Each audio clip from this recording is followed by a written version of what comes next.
Welcome back, folks, to Homecoming 1992, and we certainly hope you enjoyed that fabulous homecoming festivity here at Memorial Stadium.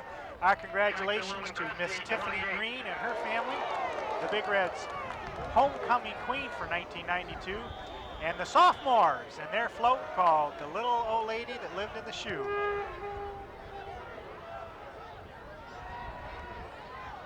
Here comes Shaka Smith.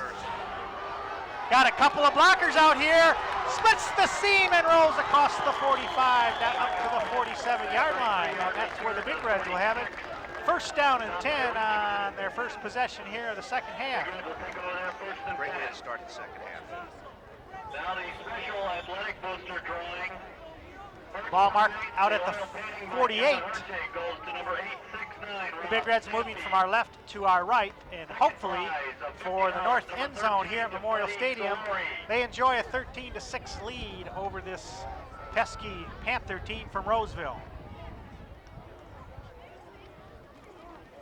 On the sweep, Jason Lanchute across midfield to the 49.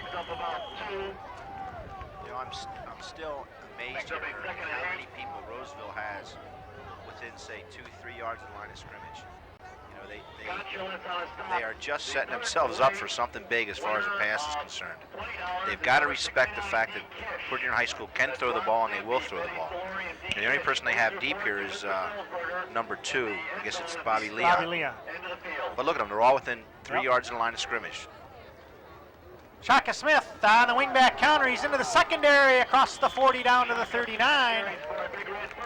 You know, not only that, but in a play like there, once he breaks through the line of scrimmage and gets 3 or 4 yards, we have the potential to go all the way every single time. That play's been very successful for Porter High School tonight. It's actually marked at the 38, where the Big Reds will have it. First down and 10. Eric Ratchie now the single wing. Williams and Lanchute the setbacks. Lanchute on the power off the right side. He possibly gets to the line of scrimmage where he's met by a host of Panther defenders. You know, one thing, I hesitate to say it because I don't want to jinx Porter High School, but Dennis Wilson has done an outstanding job snapping the ball. That's something that you kind of take for granted, but he's done a great job doing that, you know, throughout the course of the season. Throughout the season, exactly. Shock again on the counter. Shaka on the counter. Into the secondary, close to the 30-yard line. Shaka Smith tripped up by Leon. He's exciting to watch.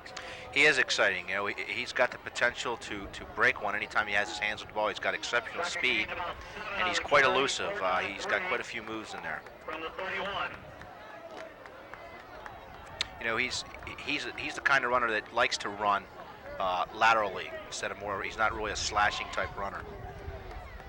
Third down and 3 from the 31. Long count. It's Rath. Yep, Ratchie into the middle. And he's tripped up on a touchdown saving tackle.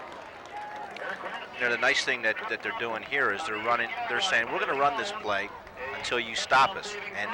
And a lot of teams don't do that. They try different things, but Jim's running the same play after play after play and saying, when you stop it, then we'll go to something else. And so far, Roseville has not been able to do that. The ball marked at the 8. That's the Roseville 8. First down and goal for the Big Reds. An impressive drive to start the second half. Up the middle is Brian Williams. That's just wedge football, toe to toe, driving them back into the end zone. Okay, wedge football. Well, basically, what they do is they have, say, an apex to a triangle, and everybody's going to close down to one man's shoulder. In this case, it might have been Rockwell, and everybody's going to close down to his shoulder and just push the other guys off the ball. At the 2, second and goal. There it is again. The only way to stop a play like that, Eric, is for your defensive lineman to bury or get down real low and create piles so that the back can't run. They'll trip over the lineman. Roseville's getting too high defensively, and Porter High School has just got the size and the beef, and they're just blowing them off the ball right now. Brian Williams on the 2-yard keeper. gives the Big Reds now a 19-6 lead. And in this situation, the Big Reds look like they're going to line up for 2. Cordero will attempt the extra point. Shaka Smith is the single wing.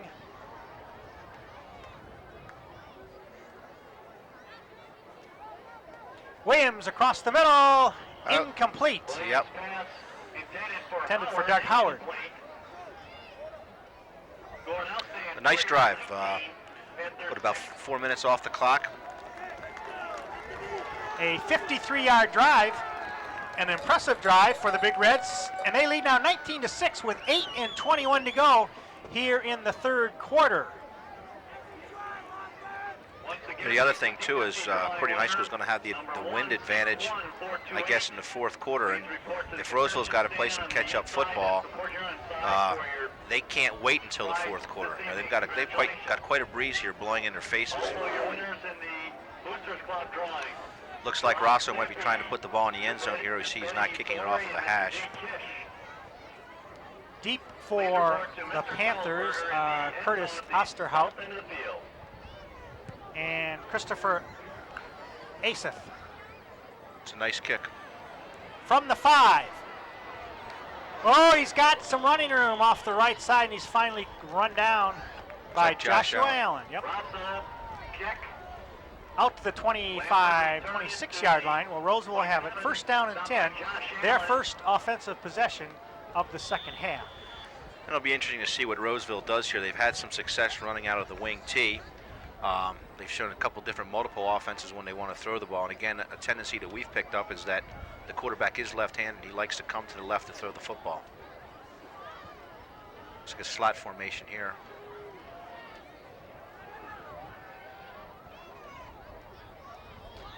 Quarterback Cease gives the ball off to the first man through, and that's Bobby Leon.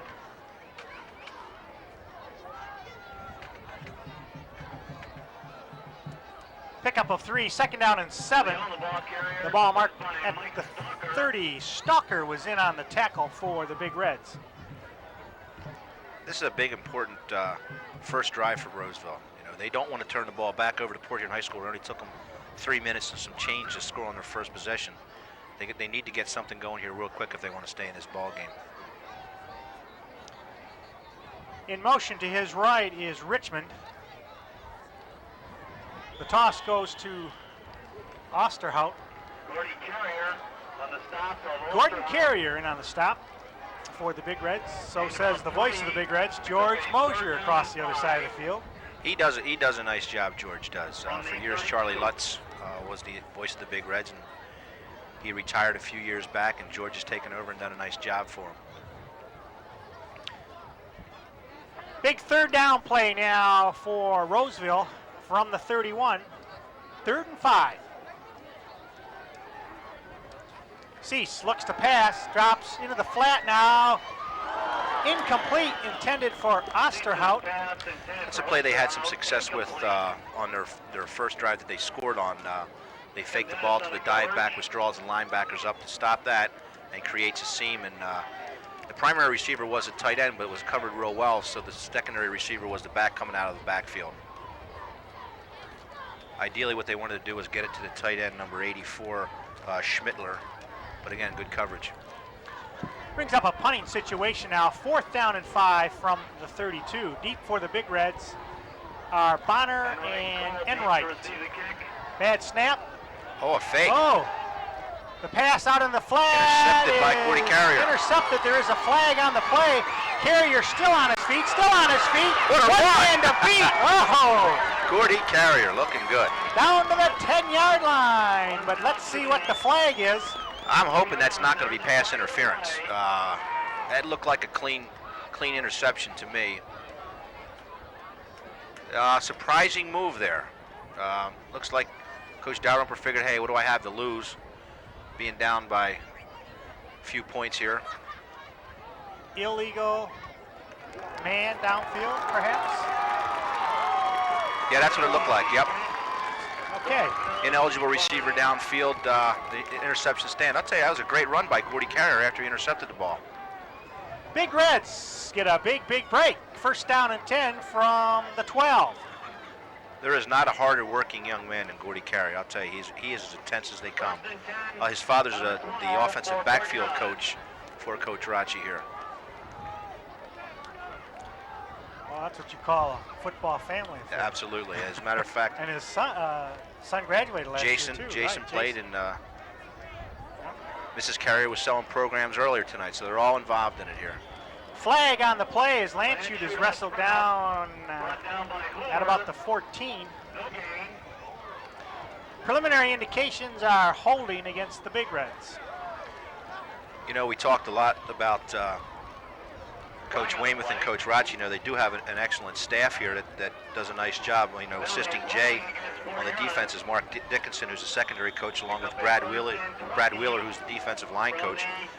Jim Dickey assists Jim Rachi on offense as the offensive line coach, and as I said earlier, Mr. Carrier works with the offensive backs. Well, I think that their hard work and their effort with these young men is a tribute. Oh, there's a fumble. And Roseville looks like they might have it. And they do, and that will stop the Big Reds on a potential touchdown drive with 5:07 to go in the third quarter. The Big Reds up by a couple touchdowns, 19-6. You know, the other thing too is it takes quite a lot of people to get a production off such as this. You know, you have Joe Bixler filming the games for Jim. You have Mike Falk doing the stats, and again, you know, you're here with CPHS 6, and then you got George Mosier, you know, doing the announcing of the game. So there's quite a lot of people that need to get involved in having a successful program. Well, I, along with all those other men that you mentioned, enjoy doing this. I've been doing this long enough now where I don't know what it'd be like to be at home on a Friday night during football season if I wasn't here. And I'm sure they feel the same way, as you probably felt this year, spending your Friday nights not on the football field. Absolutely. It's just great to be involved with football, whether you're watching it, coaching it, or a participant. It's a great game. Cease drops back, looks, throws into the flat, incomplete, intended for Osterhaus. Tim Dennis in on the coverage for the Big Reds. That's a nice job by Tim there. They're just trying to run a clearing pattern here with the receivers and sneak the back out of the backfield. And again, Tim picked it up, did a nice job. Second down and 10 now from the Roseville 21. And again, Eric, we're looking at him throwing the ball to the left again, as we noted earlier. Comes out in trips formation here, single back. Trips to the right. Cease. Looks, he's pressured and going to be wrestled down by a host of Big Red defenders.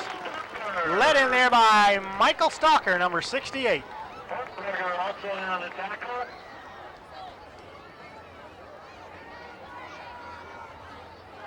Looks like Matt Fair was in on that also. Brings up now third down and a bank loan for Roseville. Third down and 21 from their own 10-yard line. You know, it doesn't make sense to me, Eric, because that time they line up in trips formation to the right, where obviously they have the most receivers, and the quarterback's looking to the left, where there's primarily only one receiver, right? You would think they would set up the offensive set to his strength, which is his left side, or else they would try to get him on a straight drop back and look to the side where the receivers are. That looked like there was something wrong there. Poyer and High calls timeout. Coach Weymouth apparently didn't like what he saw, or maybe the Big Reds were a little bit confused. But at any rate, 3 minutes, 36 seconds to go in the third quarter. Big Reds 19, Panthers 6. Give us an opportunity, Tom, to inquire about the up-and-coming girls volleyball season at Poyer and High. You and Beck are certainly involved with that program. Yeah, that's all those winter sports are just around the corner. I know that the hockey team has started their tryouts, and as far as conditioning and things like that. Basketball is around the corner, and as well volleyball. Like you say, it gives me a chance to watch the volleyball and do the statistics and things for her. Being involved in things just makes the year go a lot quicker. There's no doubt about it. And I know Becky's looking forward for the season to start this year. How many years now has it been that you've been involved with coaching the various sports, or involved, I should say, when you're not coaching? Well, I guess I've been involved ever since I graduated college. It was in 1977. I was involved in athletics in college and high school as well. So, sports have been a part of my life for quite a while, and I just can't imagine not being involved or going to games and seeing things like that. 3rd down and 21 for Roseville from the 10. That's their own 10. Center doesn't like something here. Yep. Looks like there's an equipment adjustment. Now we're set to go. Interesting formation with 21 yards to go here. Looks like double wing. Cease looking to throw. It's complete to Hoover, but he is hit immediately by Joshua Allen, number 55. And that's going to bring up a definite punting situation for Roseville. I would be very surprised to see him try to fake one down here. There's a case now where he did throw to his right, fake the dive off to the right, double handoff, and then threw to his end. Well, that's an interesting situation. Personal foul, unsportsmanlike conduct against the Big Reds. Fortunately, though, it doesn't bring up a first down. 4th down and 4 now. 4th and a long 3, we'll call it, from the 27. Deep for the Big Reds, Corey Bonner, number 22, and Ryan Enright, number 11. Again, a low snap. Picks it up, though. Short kick, takes a Roseville bounce and a roll inside Big Red territory down to the 46, where that's where Port Huron High will have it. 1st down and 10 with 3 and 13 to go in the 3rd quarter. They will take over at that point. Port Huron High has had excellent field position throughout this half. Boy, punching in another one here could really be demoralizing to Roseville. Michigan High School Athletic Association. Well, tomorrow's a big game. If you've been in Michigan long enough to show your wares towards either Michigan or Michigan State? Well, I'll tell you, you've got to be impressed with the program Michigan's put together. I was fortunate enough to be able to work at one of their camps down there in summer football camp, so I guess my loyalties per se would have to go with Michigan. Whether or not they can beat Michigan State by the spread, I don't know. Were they looking at 24 points? 28, last I heard. Well, that's a lot of points to give away in an interstate rivalry. You've got to think that Michigan State's got to score, and for them to score 4 more than Michigan State, I don't know. I think that's a tough pick. Even though Michigan's owned the game the last couple of years, I think in the last 7 or 8 years, it's pretty much been split between the two schools. Michigan State had some success there.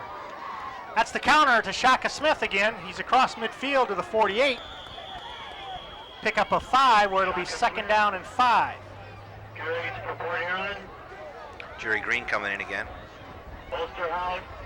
Nice young man. He is probably one of the first Division I type football players that I've seen since I've been here. I mean, he's got the size and the strength to possibly play Division I football. We've put a lot of youngsters in college playing football, but we haven't had anyone in Division I since I've been here. There's Eric Ratchey again on the same play. Same play. Well, your enjoyment as a head coach at the varsity level, watching some of your players go on to play college ball, is comparable to the joy that I get out of coaching junior high kids who end up playing and being very strong at the varsity level. So sure. It's kind of neat to watch them make progress and advance. 1st down for the Big Reds at the 42. Straight ahead, Brian Williams. Again, Port Huron High School is controlling the line of scrimmage. And as long as they do that, they're going to move the ball, they're going to be moving the chains, and Roseville is not going to have their hands on the ball again, and they're not going to be able to score. You can just see it at the snap of the ball. All the red jerseys are just pushing the white jerseys back, and that's just power football. Time of possession is certainly now starting to favor the Big Reds quite heavily, and that will take an even bigger toll as we move forward because of the number of players that Roseville has playing both ways. Absolutely. It's going to take its toll, and it looks like it is right now, and it's only going to get worse because I'm sure if Coach Rachi punches another one in here, he's going to come to the bench, and again, now you've got 11 more fresh guys coming at you, and they're going to be able to move the ball. It's one of those things where two-platoon football can really affect you if you're able to do it, and I think the numbers are such that Roseville would like to do it, but they can't. 5-yard mark off against the Big Reds brings up 2nd down and 13 from the Roseville 45. Lanchuk looking to throw, throwing in the flat intended for Ratchie, overthrowing. Lanchuk's pass intended for Ratchie, incomplete. The clock will stop with 23 seconds to go here in the 3rd quarter, and the Big Reds having a 12-point cushion, 19-6. Now we haven't punted at all yet, is that right, Eric? I don't think we have. I don't think we have. Trying to recollect. I don't see it down on any notes that I've taken. I'll bet you the number of times we've punted all year is probably, you might be able to count them on one hand. The offense has really done a nice job as far as ball control. It's a nice reverse here. Shaka Smith trying to get to the outside, still on his feet. He could go. Yep, he's still on his feet, and he's 50, 10, and into the end zone, but there is a flag at about the 40-yard line. The first thing you do as a coach is after you see your guy running, you want to look back and scan the field to see if there's a flag. You don't like to see that. Now the question is, who's it on? Looks like he's waving them back. Looks like they're going to bring it back.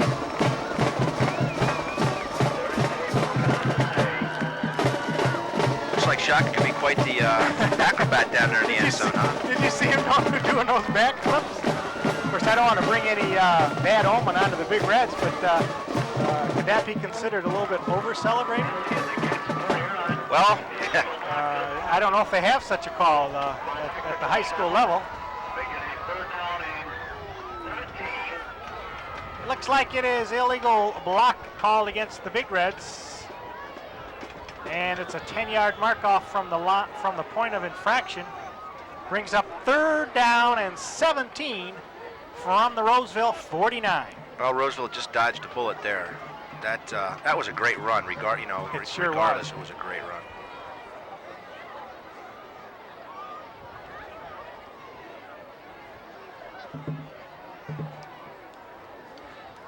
Lanchuk fakes that play, now tries to get to the outside, across the 45, down to about the 41.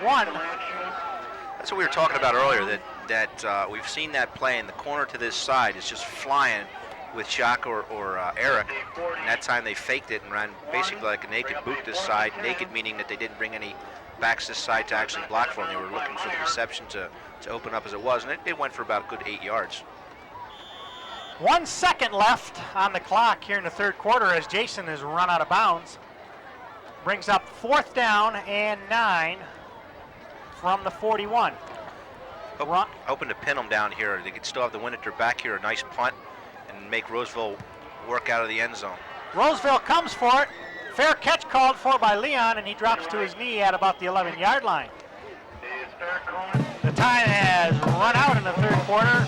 Our score, the Big Reds 19, the Panthers 6. Tom and I will be back in just a moment with the 4th quarter. She is one of America's toughest drug enforcement agents. Last year, she helped convict 90 drug dealers, seize several tons of crack and marijuana, and close down 10 major drug operations.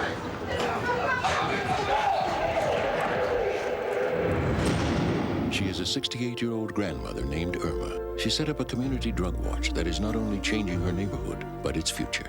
There are many ways to help in your community. Call the Points of Light Foundation. Do something good. Feel something real.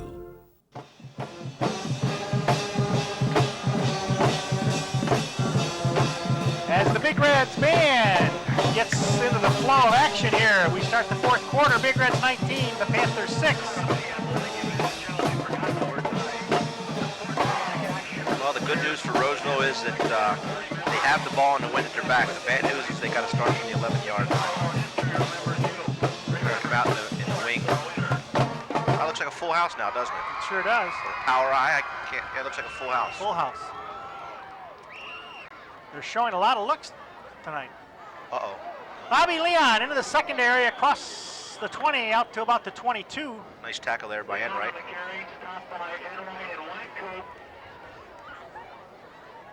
He is a dangerous runner. He is deceptively quick. He really has quick feet. Second down and a short one for the Panthers. The ball marked at the 21.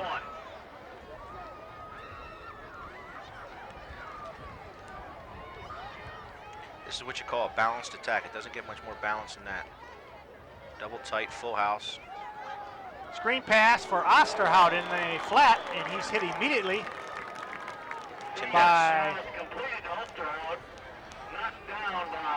Again, there's a case where Tim Dennis, I'm sure in the defensive scheme of things, is assigned to the running back to his side.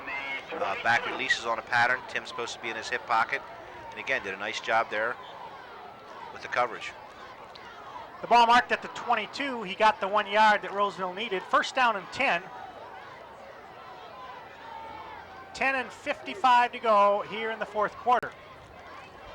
Cease gives it off to Bobby Leon, and he's in the secondary again. What they're doing is they're taking the fullback and the halfback to this side and using them as lead blockers, and it's just like a power play, or they used to call them isolation plays, handed off to the other back, and they're putting a lot of guys at the point of attack as blockers.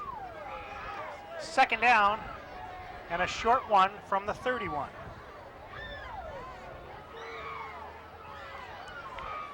Looks like we're going to have a stunt here with Gordy Carrier. Yep. Cease looks pass being pursued now by the Big Reds. The pass throwing, oh, incomplete. Leon wanted to run a little bit too early. And that'll bring up third down and 1. You know, Cease did a nice job, again, as a left-handed quarterback. This time he was forced out of the pocket, rolled to his right. For a left-handed quarterback to throw a ball that well to his right when he's running to his right is quite a task to do, and he did a nice job there. Third down and 1 from the 31. Big play defensively for the Big Reds. Long count, Cease off to Leon, and he's into the secondary again. They've had a lot of success with that play. Yep. Wrestled down by Corey Bonner. And it looks like he might be down, and the officials will stop play. He's going to have to come out for one play on an injury. Yep. Regardless of how, if you got the wind knocked down or whatever it is, he's still going to have to come out for at least one play. But Roseville can ill afford to have him on the sideline. Well, you've had the opportunity, and I guess I'll use the word opportunity, to be involved in the Red Division of the MAC Conference. How strong a conference is this program? It is unbelievable. You look at like Eisenhower or Sterling Heights or Stevenson. Stevenson's been in the state playoff for quite a few years. Eisenhower's been there, I believe, maybe at least the last 3 years. It is just an extremely tough league, and the thing is, the schedule's set up so that it hurts most of the teams in the league except for those 3 teams, and I'll get back to that here in a minute. First and 10 now for Roseville from their own 43. Cease off to Adam North, his first carry of the evening, and he takes the ball down to the Big Red 40 where it's a first down. Roseville impressively moving the ball at the moment. And speaking about that schedule, Eric, every team in the league except for those 3 has to play those teams in succession. They have to play an Eisenhower, a Sterling Heights, and a Stevenson all in a row. Those 3 teams don't have to do it. So once you get into one of those teams, you're in for a long haul. Is that because that's just the way the formula works out, or? I don't know how it worked out with scheduling, but I know that I've gone back through the schedule and taken a look at it. And every team other than those three plays those three teams in succession, and it is a tough road. It really is. If you have injuries, which you could very possibly happen with playing one of those teams, you know, you're in for a tough haul in the next couple ball games. And if you have to open up against those three teams right off the bat, it can be a bit demoralizing. That's a good point. 2nd down and 9 from the 39. Cease looks past, drops, throws, caught this time by Leon in the flat. He's going to be wrestled out of bounds by Joe Slade, but that's a big gainer down to about the 17-yard line. Cease did a nice job of looking off the receivers. He looked to his left and then threw back to his right to a wide open back coming out of the backfield. 1st down and 10 now. Clock stops with 8:42 to go in the 4th quarter. It's the Big Reds 19, the Panthers 6.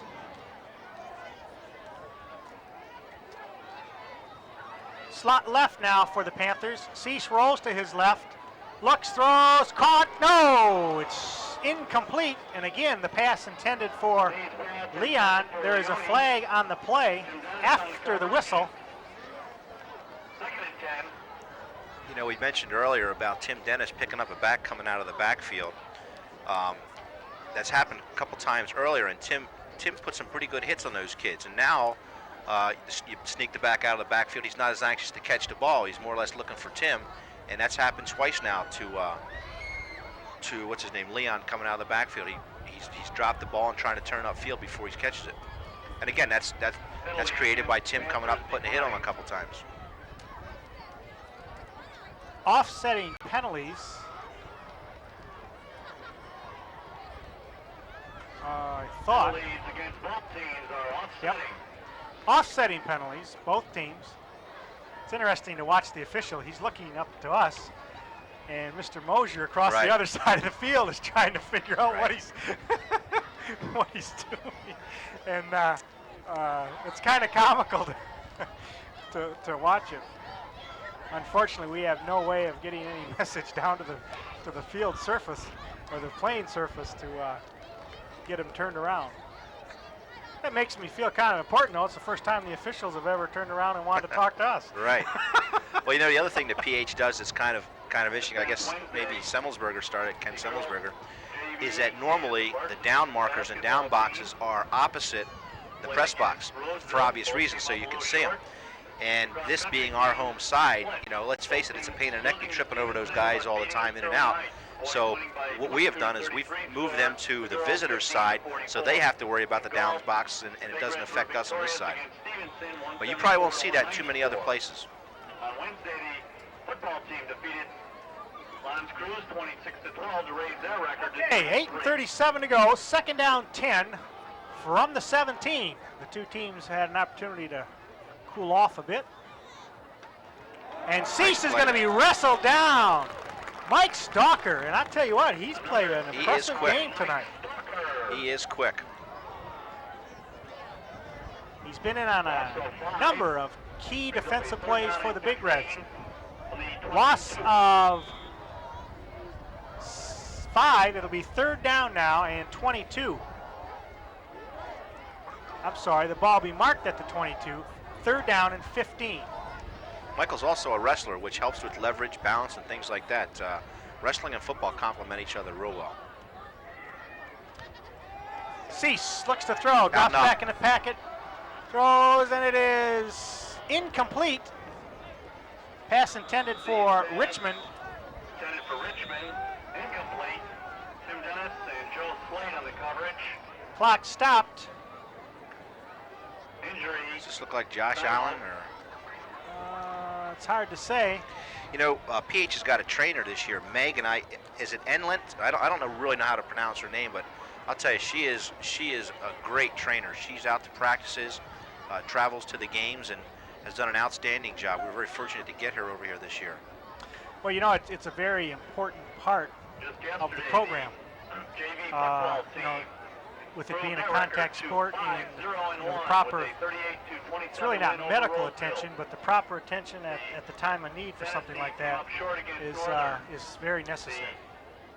basketball team. Well, let's face it, as in any sport, there's risks involved as far as injury. But I'd say obviously more so with football than anything else.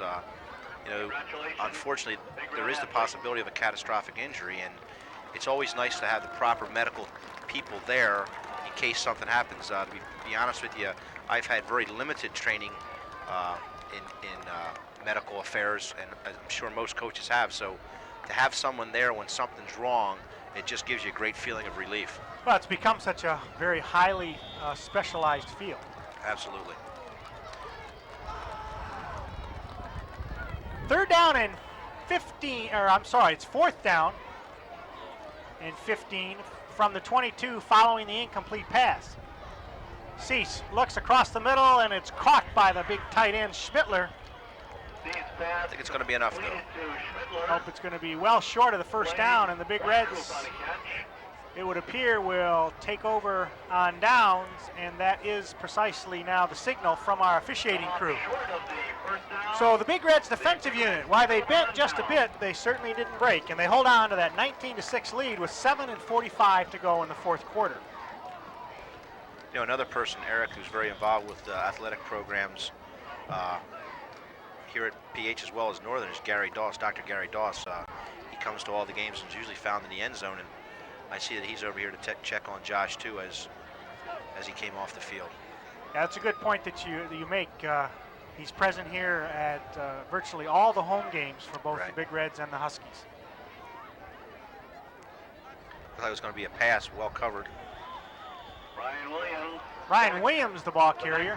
By Moyer.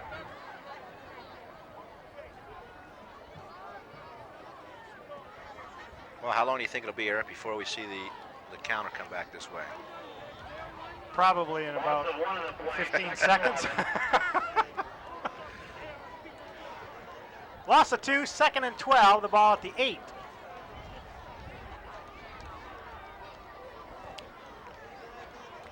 Long count now for the Big Reds. Here it comes. And it's got some fine execution across the 15 out to the 17. Shaka Smith, the ball carrier. You know, the single wing offense and the run oriented offense that it is, you do have, of course, the snap that is so critical. You mentioned that earlier. How is it, the scheme of things in that backfield? Does it still invite certain risks? Oh, sure. You know, especially in bad weather, you know, it makes that snap even more critical. But the timing that's involved with the single wing, with the spin series in particular, is just incredible. And I know that Coach Raji, especially your first year here, is very pleased with the progress that they made. It's something that's just a matter of time. You have to develop it, and I know that he's instituted it down at the intermediate levels. So, you know, the offense should just get better and better each year. Brings up a 4th and 1. It's 4th down and 1 now for the Big Reds, and the Panthers have done exactly what they needed to do, and it appears they may have stopped the Big Reds, forcing them into a punting situation. Ryan Enright will do the punting duties, and the ever-dangerous Bobby Leon. Line drive kick is down at the Big Red 45 by number 82, Doug Howard. So it's not an extremely long kick for the Big Reds, but you know, as you mentioned, they hadn't punted all night, and that was the first time that I saw Bobby Leon back there ready to receive the punt. And you know, I was wondering if we might see some electronics out there with what he can do with the ball. He is exciting. Well, Roseville needs to throw one on here real quick. Because the clock is only down to 5 minutes now. They've got to score here, and then they've got to get the ball back. And they've only forced Port Huron High School to punt once, so that's going to be a tough task in itself. Quarterback Cease. There's a flag. Rolls to his left, throws, and it's caught by Hoover. Looks like we had illegal procedure with Leon here prior to the snap. Illegal motion. Yep, you're right, Tom. That is the call. It'll be a 5-yard mark-off. And in this particular case, though, it's not automatic. Is that correct? Well, what you try to teach your backs is that if they do move prior to the snap count, that they should then go lateral to the line of scrimmage, because it's basically like you have a man in motion. What happened there was Leon I believe it was Leon, moved, and he didn't reset, and in the meantime, you have to be set for 1 second. He wasn't. The ball was snapped, which gave him the illegal procedure. What is, help our audience understand the difference between an illegal motion where the ball is marked off after the play, or the defending team, I guess, has a choice, versus illegal procedure where it's whistled down automatically? Well, an illegal procedure, basically your team was not set prior to the snap of the ball. Illegal motion, which occurs most often, is that you'll have a guy in motion and he has to be parallel or moving backwards prior to the snap. And often what you'll see is a guy going toward the line of scrimmage when the ball snapped, which is illegal motion. Okay. Quarterback Cease finally ran out of room, brought down by a host of Big Red players led by Mike Stalker, Gordon Carrier, and Delvin Harper. This isn't a good sign here, Eric. I'm just looking down here and I see the EMS is down with Josh Allen. He was helped off, and I don't know, it looked like some kind of a leg injury, whether it's a knee or an ankle, but certainly don't like to see that when they got to bring the EMS to take a young man to the hospital. Exactly. Cease trying to set up the screen pass to Leon. It's completed, but he slips immediately, and the ball will be marked at the 40-yard line. And that will bring up 3rd down and a bank loan for the Panthers. 3rd and 24. JV football team is undefeated with a record of 5-0-1.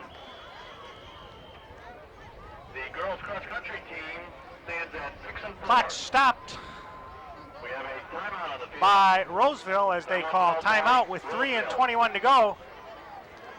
19-6. That's an interesting call there. I don't. There must have been some problem with the organization of the play call come in or something. I don't know why they would call timeout.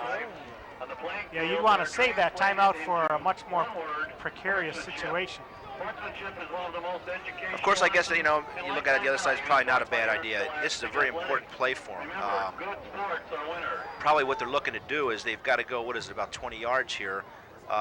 Ideally, you'd like to get to 20 yards, but at least you want to set yourself up so that if you have a 4th down, you've eaten up some of that. I guess it's actually 25 yards. So if they can get, say, 17 yards or even 15 yards out of it, they still have an opportunity to come back 4th down and get it. But, you know, it'll be interesting to see what they do here. It's probably why they called a timeout.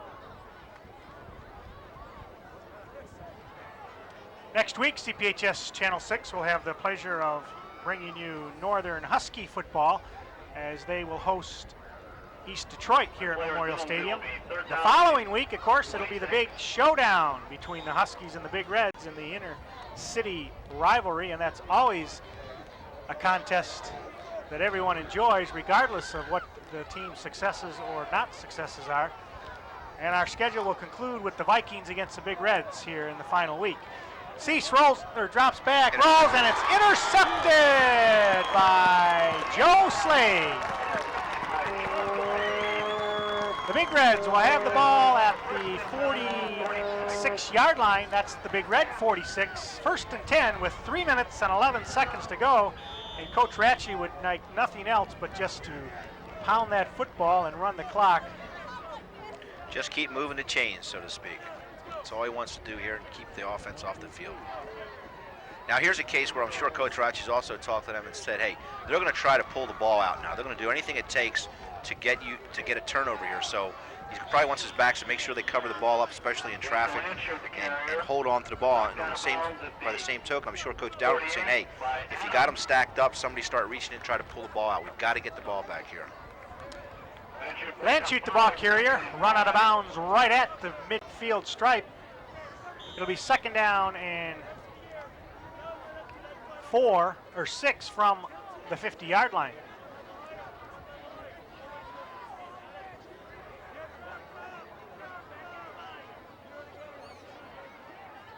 Shaka Smith going in motion. Williams is the ball carrier, straight up across the 45 down to the 43.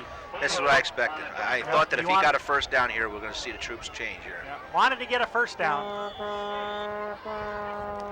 Clock running, 2 and 35 and counting as the Big Reds' 2nd offensive unit takes the field. Nice job by the offense tonight, controlling the line of scrimmage And the time of possession heavily in favor of the Big Reds. First down and 10 from the 43. Now we have to check our roster. Ball carrier is number 45. I think that's Mike That's Lump. Mike Lump. How'd you know that?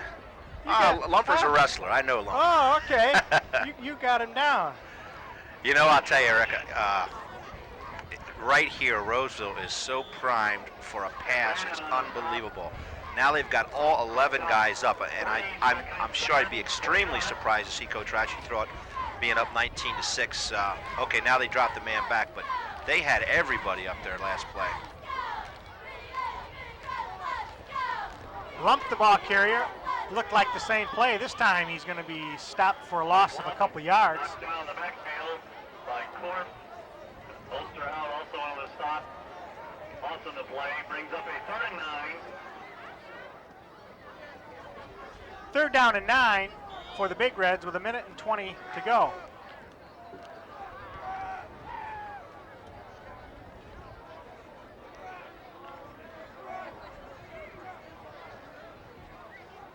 Approaching the 105 mark.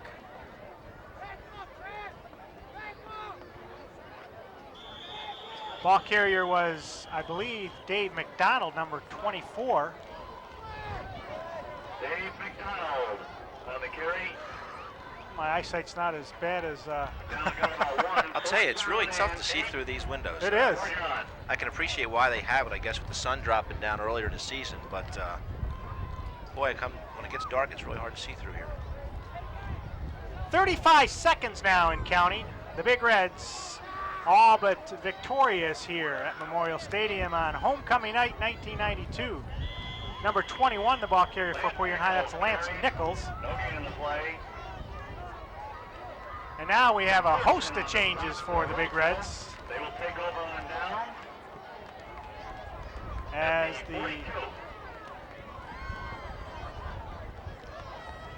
I think we got the second defensive unit in there. I would think so, yeah. Take this opportunity to give credit to our award-winning camera crew. It's always a pleasure to work with these young folks from the Port Huron area schools. Our directors tonight have been Edward Chick and Charles Sensi. On the cameras were Dale Day, Becky Patterson, Eric Letzkus, and Jennifer Hudson. Roseville will perhaps get one play off, and they do. It's complete to Osterhout, and that's going to be it for the Big Reds. And they are one excited bunch of young men tonight as they give the homecoming crowd something to cheer about here at Memorial Stadium, winning 19-6 over Roseville. Coach Rugbaugh, your final comments. Great football game. They did the job both offensively and defensively. Their kicking game was stable when they needed it. It's a great momentum builder. Next week, I believe we go to Chippewa Valley, who is a team that can be beat. Northern's beaten them. And then, as you said, I believe we come back for the PH Northern game. So there's no doubt that the next 3 games, Port Huron High School has a chance to win. They just got to play some good football, continue not to turn the ball over, and to play good, strong defense. Well, Tom, it's been a pleasure to have worked with you tonight. I certainly appreciate you filling in for Jim Schultz at the last moment.